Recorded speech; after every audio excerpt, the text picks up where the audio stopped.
आज हम पढ़ने जा रहे हैं effect of temperature on the solubility of solid solute in liquid solvent. जब भी कोई सॉल्यूट डिसॉल्व होता है तो वो दो स्टेप्स पे डिसॉल्व होता है। पहला स्टेप क्या है? स्टेप 1, जैसे सपोज कोई सॉल्यूट है NaCl। NaCl सबसे पहले टूटेगा Na पॉजिटिव और Cl नेगेटिव। पूरा कवर हुआ है? ठीक है। अब जब टूटेगा, कोई भी चीज टूटती है तो एनर्जी एब्जॉर्ब होती है या रिलीज होती है? कभी भी कोई चीज जब टूटती है तो एनर्जी एब्जॉर्ब होती है।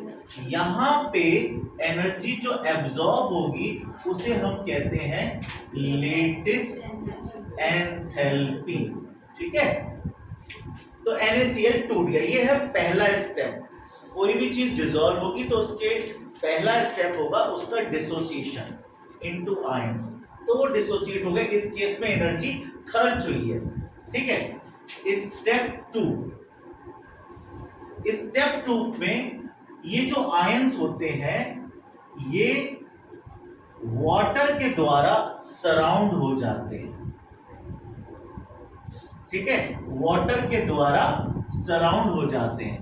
इस प्रोसेस को, ये आयन जो होता है ये वाटर के द्वारा सराउंड हो गया। वाटर पे कैसा चार्ज होता है? पार्शियल चार्ज, जिसकी वैल्यू बहुत कम होती है। और सोडियम आयन पे है एब्सोल्यूट चार्ज, जिसकी वैल्यू बहुत ज्यादा है, 10 to the power 5 times, 10 to the power 7 times, इतने गुना ज्यादा है। तो हजारों, लाखों, करोड़ों, अरबों वाटर मॉलिक्यूल्स इसको सराउंड कर लेते हैं चार्ज को न्यूट्रलाइज करने के चक्कर में। इस प्रोसेस को क्या कहा जाता है? हाइड्रेशन। और जब ये प्रोसेस होता है तो चीजें जुड़ रही हैं या टूट रही हैं? जुड़ रही हैं। वाटर मॉलिक्यूल्स और आयन जोड़ रहे हैं। जब चीजें जुड़ती हैं तो एनर्जी रिलीज होती है प्रोडक्ट साइड पे। ये जो एनर्जी रिलीज हुई इसे हम कहेंगे हाइड्रेशन एंथैल्पी। क्लियर है? एंथैल्पी है क्या? थोड़ा सा हाइड्रेशन एंथैल्पी। क्लियर है?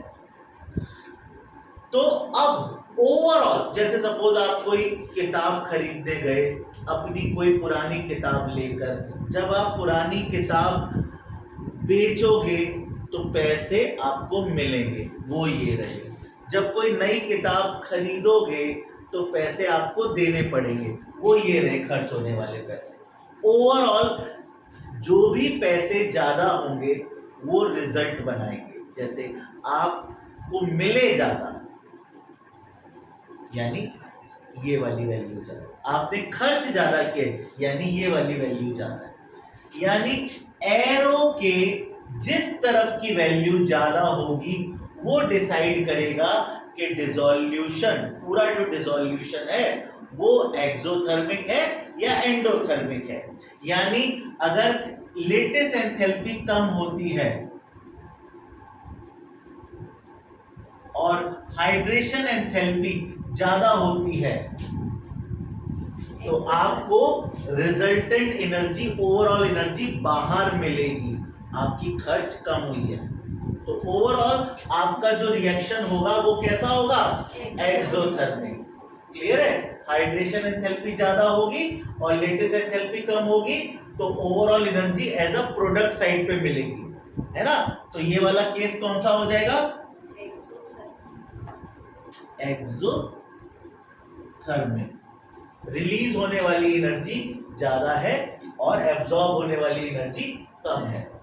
ठीक है। और अगर केस उल्टा होगा, lattice enthalpy is more than hydration enthalpy, यानी एब्जॉर्ब होने वाली एनर्जी ज्यादा है और रिलीज होने वाली एनर्जी कम है, तो ओवरऑल एनर्जी किस साइड मिलेगी? रिएक्टेंट साइड पे, ठीक है ना। तो उस केस में क्या होगा? एंडोथर्मिक।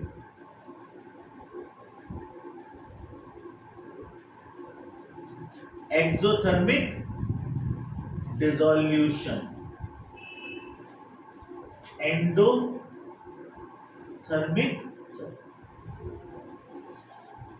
डिसोल्यूशन, क्लियर है। यानी इस वाले केस में क्या हुआ? ओवरऑल एनर्जी, क्योंकि हाइड्रेशन एंथैल्पी ज्यादा थी, हमें एनर्जी इधर मिली, तो केस क्या है?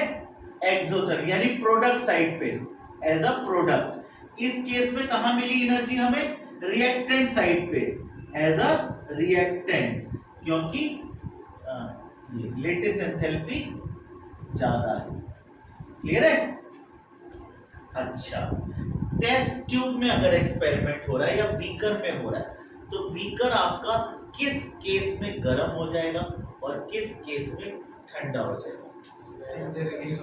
एक्सोथर्मिक में एनर्जी रिलीज हो जाएगी, आपका कंटेनर गर्म हो जाएगा, ठीक है। एक्सोथर्मिक में एनर्जी रिलीज होगी, तो इस केस में कंटेनर विल बिकम हॉट। दिखाई दे रहा है यहाँ पर? नीचे वाला नहीं दिख रहा?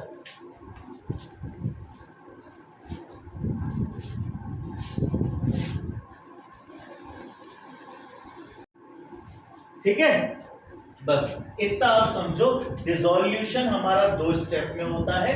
पहले स्टेप में डिसोसिएशन इनटू आयंस, जो एनर्जी खर्च होती है उसे हम लेटिस एंथैल्पी कहते हैं। दूसरे स्टेप में आयन वाटर के द्वारा सराउंड होकर हाइड्रेट हो जाता है। जब दो चीजें जुड़ती है एनर्जी रिलीज होती है। ओवरऑल जो एनर्जी का डिफरेंस होता है, प्रोडक्ट साइड पे ज्यादा है, रिएक्टेंट साइड पे कम है, यानी लेटिस एंथैल्पी कम है, हाइड्रेशन एंथैल्पी ज्यादा है, तो ओवरऑल एनर्जी हमें प्रोडक्ट साइड पे मिलेगी और वो एक्सोथर्मिक डिसोल्यूशन होगा। हीट रिलीज होगी, कंटेनर हॉट हो जाएगा।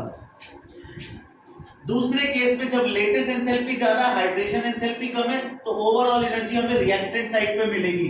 Lettuce enthalpy is more than hydration enthalpy, यानी खर्च होने वाली एनर्जी, अंदर एब्जॉर्ब होने वाली एनर्जी ज्यादा है, तो dissolution is endothermic. Energy absorb हो गई, सॉल्यूशन के अंदर चलेगी, तो कंटेनर उल्टा ठंडा हो जाएगा। That's it.